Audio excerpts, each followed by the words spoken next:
Hello నమస్తే, నేను Ashok. Welcome to ప్రజా చైతన్యం. వైసీపీ క్యాడర్లో జోష్ కనిపిస్తుంది. వైసీపీకి సంబంధించి ఘోర ఓటమి పాల తర్వాత జగన్మోహన్ రెడ్డి పార్టీకి సంబంధించిన కార్యక్రమాల్లో కావచ్చు, పార్టీకి సంబంధించిన మార్పు చేర్పులపైన కీలకంగా దృష్టి సారిస్తూ వస్తున్నారు. దానికి సంబంధించి పార్టీలో ఉన్నటువంటి నియోజకవర్గాల్లో కావచ్చు, జిల్లాల వారీగా కావచ్చు, ప్రాంతాల వారీగా కావచ్చు, గతంలో చేసినటువంటి తప్పులు చేయకుండా మళ్ళీ రియాక్టివ్ చేసే విధంగా ఆ స్థానాలకు సంబంధించి కొత్త వ్యక్తులకు బాధ్యతలు అప్పగించడము, అలాగే ప్రాంతాలకు సంబంధించి ఎవరైతే ఇన్ఛార్జీలుగా ఉంటారో వాళ్ళకి నియామకాలు ఇవ్వడం కూడా ఇప్పటిదాకా చేసుకుంటూ వస్తున్నారు. అయితే ఈ గత కొంతకాలంగా కూటమి సర్కార్ అధికారంలోకి వచ్చినటువంటి 9 నెలల పాటు వైసీపీ చాలా సైలెంట్గా ఉంది, చాలా స్తబ్దుగా ఉంది. జగన్మోహన్ రెడ్డి మినహాయిస్తే 2-3 నేతలు తప్ప ఎవరు కూడా బయటకు వచ్చి పెద్దగా మాట్లాడటం కావచ్చు, అలాగే కూటమికి సంబంధించినటువంటి ఏదైతే పరిపాలనకు సంబంధించి 9 నెలల పాలన ఉందో దాని మీద ఎక్కడా కూడా కామెంట్ చేసినటువంటి పరిస్థితి లేదు.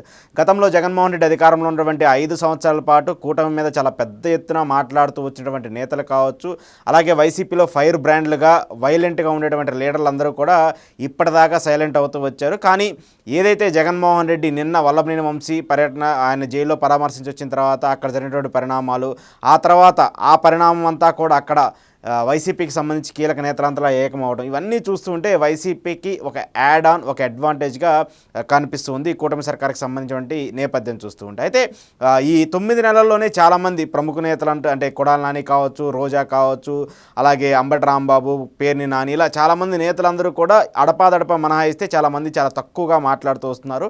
కొడాలి నాని అయితే పూర్తిగా సైలెంట్ అవుతూ వచ్చారు రాజకీయాలకు సంబంధించి. ఆయన ప్రధానంగా చెప్తూ వస్తుంది ఏంటంటే, నిన్న ఒక విలేకరు అడిగినటువంటి సమయంలో కూడా మా ఉద్యోగం పీకేశారు కాబట్టి ఇన్నాళ్ళు సైలెంట్గా ఉన్నాం, అవసరమైనప్పుడు బయటకు వస్తాము, మాట్లాడుతూ వస్తాం. అలాగే కూటమి సర్కార్కి సంబంధించి ఏదైతే రెడ్ బుక్ రాజ్యాంగం నడుస్తుందో, లోకేష్ రెడ్ బుక్ ఉంది, దాని తర్వాత మీ పేరు కూడా ఉంటుంది కదా, మీ అరెస్ట్ కూడా చేస్తారు కదా అని చెప్పేసి విలేకరు తరుణంలో కూడా ఆయన చాలా కీలకంగా మాట్లాడుతూ వచ్చారు. రెడ్ బుక్ అయినా బ్లూ బుక్ అయినా పెట్టి ఏం చేస్తూ ఉంటారు, అరెస్టులు చేస్తారా చేసుకోండి, 3 కేసులు కాబట్టి 30 కేసులు పెట్టుకోండి, ఎవడూ భయపడేది లేదు, ఖచ్చితంగా దానికి సంబంధించి పరిణామాలు రాబోయే రోజులు ఎలా ఉంటాయో ఏంటి అనేది కూడా మేము అందరం ఎదుర్కోవడానికి సిద్ధంగా ఉంటామంటూ కూడా ఆయన చెప్తూ వచ్చారు. అంటే వైసీపీలో భయం ఉంది, వైసీపీలో భయం ఇంకా కనిపిస్తుందని చెప్పేసి కూటమి ఏదైతే ప్రధానంగా మాట్లాడుతూ వస్తుందో అది భయం కాదు, భయం వలన అసలైతే కాదు, కానీ కొంత సైలెన్స్ని మెయింటైన్ చేస్తూ వచ్చింది.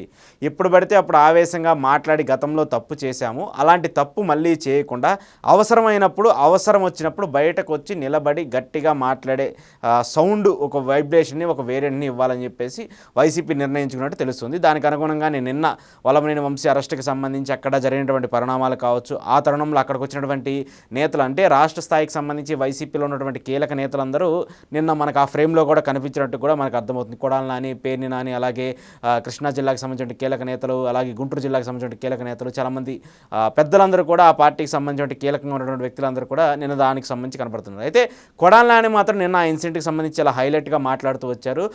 కూటమికి సంబంధించి కావచ్చు, లేదంటే కూటమి పరిపాలనకు సంబంధించి కావచ్చు, చాలా వ్యంగ్యంగా, అంటే మొదటిసారి మీడియా ముందుకు వచ్చి ఈ అరెస్టులకు సంబంధించి, లోకేష్కి సంబంధించి, అలాగే రెడ్ బుక్ పాలన ఏదైతే జరుగుతుందని చెప్పేసి వైసీపీ ప్రధానంగా ఆరోపిస్తుందో ఆ అంశాలకు సంబంధించి చాలా గట్టిగా మాట్లాడుతూ వచ్చారు. అయితే ఇంతకాలం సైలెంట్గా ఉండడానికి గల కారణాలు కావచ్చు, అలాగే కూటమికి సంబంధించి జరుగుతున్నటువంటి తప్పుల మీద కూడా ఆయన సుదీర్ఘంగా మాట్లాడుతూ వచ్చారు. పార్టీ మారతామనేది ఏదైతే రూమర్స్ వస్తున్నాయో అవన్నీ కూడా కట్టుకథలంటూ కూడా మాట్లాడుతూ వచ్చారు. ఎల్లో మీడియాలో ప్రచారం చేసేటువంటి వార్తలు ఏవైతే ఉన్నాయో అవన్నీ కూడా అవాస్తవం, గతంలో ఏదైతే చేసుకుంటూ వచ్చింది ఇప్పుడు అదే మాదిరిగా చేసుకుంటూ వస్తుంది, ఎక్కడా కూడా ఈ కేసులకు మేము భయపడే ప్రసక్తి లేదంటూ కూడా కొడాలి నాని చాలా ధీటుగా చెప్తూ వస్తారు. ఇక మరోవైపు ఆయన నియోజకవర్గానికి సంబంధించి ఒకసారి చూసుకుంటే, గుడివాడకు సంబంధించి కొడాలి నాని చాలా సీనియర్గా ఉన్నటువంటి ఎమ్మెల్యే, ఆయన చాలా గెలుస్తూ వచ్చారు. అక్కడ గుడివాడకు సంబంధించి ఆయనకంటూ ఒక పట్టు ఉంటూ ఉంది. రాష్ట్ర వ్యాప్తంగా ఈ పార్టీలు ఓడిపోయినా గెలిచినా ఎలాంటి పరిణామాలు ఉన్నా కూడా గుడివాడలో ఖచ్చితంగా కొడాలి నాని గెలుస్తారనేటువంటి ఒక నమ్మకం, ఒక మాట కూడా ఉంటుంది. కానీ అనూహ్యంగా అక్కడ టీడీపీ అభ్యర్థిగా ఉన్నటువంటి వెనిగళ్ల రాము విజయం సాధించడం, ఆ తర్వాత పరిణామాలు కూడా మనం చూసుకుంటూ వచ్చాం. అయితే అక్కడ కూడా కూటమికి సంబంధించి, టీడీపీకి సంబంధించి కొంత వ్యతిరేకత వస్తూ ఉంది వెనిగండ్ల రాము మీద అనేది కూడా అర్థమవుతుంది. ఎందుకంటే అక్కడ ఉన్నటువంటి పరిపాలన చూసుకున్నా, లేదంటే ఈ 9 నెలల్లో ఆయన అక్కడ చేస్తున్నటువంటి కార్యక్రమాలు చూసుకున్నా అవన్నీ కూడా టీడీపీలోనే ఒక అంతర్మదనం జరుగుతుంది. టీడీపీ కార్యకర్తలే కొంత వ్యతిరేకిస్తున్నటువంటి పరిస్థితి కూడా కనిపిస్తుంది. వెనిగళ్ల రాముకు సంబంధించి చుట్టూరు ఉన్నటువంటి కొంతమంది అనుచరులు కావచ్చు, కోటరీ కావచ్చు, వాళ్ళే ప్రధానంగా నియోజకవర్గం మొత్తంలో కూడా వాళ్ళ హవా సాగించేందుకు కూడా ప్రయత్నాలు జరుగుతున్నాయి. అలాగే దందాలు కావచ్చు, ఇసుక అక్రమాలు కావచ్చు, వాళ్ళని చేస్తున్నారంటూ కూడా చాలా పెద్ద ఎత్తున ఆరోపణలు వస్తున్నాయి. ఎందుకంటే వెనిగళ్ల రాము బయట నుంచి వచ్చే అంటే ఒక ఎన్ఆర్ఐగా వచ్చి అక్కడ పోటీ చేసి గెలిచినటువంటి వ్యక్తి ఎప్పటి నుంచో అక్కడ టీడీపీ క్యాడర్లో పాతుపోయినటువంటి వ్యక్తులను కూడా సరిగా పట్టించుకోవట్లేదు. ఎప్పటి నుంచో ఉన్నటువంటి టీడీపీకి సంబంధించిన వ్యక్తులను కూడా సరిగా పట్టించుకోకుండా వాళ్ళని కూడా పక్కన పెట్టేసే పరిస్థితులు వచ్చాయని చెప్పేసి కూడా అక్కడ ఉన్నటువంటి టీడీపీ నేతలే డైరెక్ట్గా మాట్లాడుకుంటూ ఉన్నారు. ఇక మరోవైపు ప్రజలకు సంబంధించి చూసుకున్నా కూడా కంపేర్ చేసుకుంటే అప్పుడు కొడాల నానికి సంబంధించిన ఎమ్మెల్యేగా ఉండి ఆయన మంత్రిగా ఉండి ఆయన చేసినటువంటి పరిపాలనకు సంబంధించిన పనులు కావచ్చు, అలాగే ప్రస్తుతం వెనుగండ్ల రాముకు సంబంధించి ఆయన చేసినటువంటి యాక్టివిటీస్ కావచ్చు, ఏవి కంపేర్ చేసుకున్నా కూడా కొడాల నాని అయితేనే బాగుంది అనేటువంటి ఒక భావనలో గుడివాడ ప్రజలు ఉన్నారంట. గుడివాడ ప్రజలకు సంబంధించి కొడాల నానిని ఓడించామా, ఎందుకు ఇలాంటి పరిస్థితులు అనేటువంటి అంశాన్ని కూడా చర్చించుకునే పరిస్థితిలో ఉంది. అయితే ఏది ఏమైనప్పటికీ ఇవన్నీ రాజకీయంగా విభేదాలు, రాజకీయంగా విమర్శలు, రాజకీయంగా ఒకరి మీద ఒకరు ఆరోపణలు, రాజకీయంగా మార్పులు చేర్పులు జరుగుతూ ఉంటాయి. కానీ ఏదైతే కొంతమంది నేతలందరూ భయపడిపోయారు, భయపడ్డారు, బయటికి వెళ్ళిపోతున్నారు, ఇక అసలు వాళ్ళు రారు, వాళ్ళ మీద కూడా కేసులు పెడతాము, జైల్లో పెడతామని చెప్పేసి కూటమి సర్కార్కి సంబంధించి కావచ్చు, మీడియాలో కావచ్చు పెద్ద ఎత్తున ఆరోపణలు వస్తున్నటువంటి అంశాలు ఏవైతే ఉన్నాయో వాటన్నిటికి కూడా చాలా గట్టిగా కౌంటర్ ఇచ్చే విధంగా నిన్న కొడాల నాని, ప్రధానంగా కొడాల నానికి సంబంధించి ఆయన మాట్లాడేటువంటి వ్యాఖ్యలు కూడా మనకు కనిపిస్తూ ఉన్నాయి.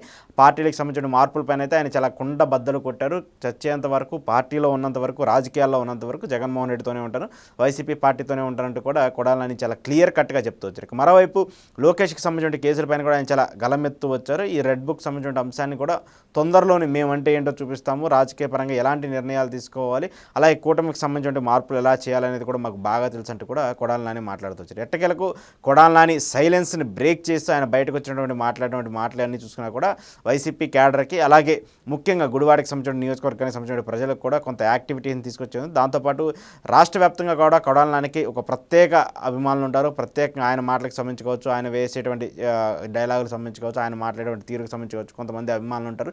దాంతోపాటు వైసీపీ పార్టీ కూడా ఒక అడ్వాంటేజ్ జోష్ కాబట్టి సో ఆయన ఇప్పుడు మళ్ళీ రాజకీయాలకు సంబంధించి తిరిగి యాక్టివ్ అవ్వడం, ఇన్నాళ్ళు సైలెన్స్ని బ్రేక్ చేసి మాట్లాడటం కూడా వైసీపీ పార్టీలో ఒక క్రేజ్ మొదలైంది. ప్రస్తుతం ఉన్నటువంటి జగన్మోహన్ రెడ్డి దానికి యాడ్ ఆన్గా కొడాల నాని కావచ్చు, మిగతా వ్యక్తులందరూ కూడా యాడ్ ఆన్ అయితే మాత్రం వైసీపీ పార్టీకి ఇది ఒక మంచి లాభంగా కనిపించే పరిస్థితి ఉంది.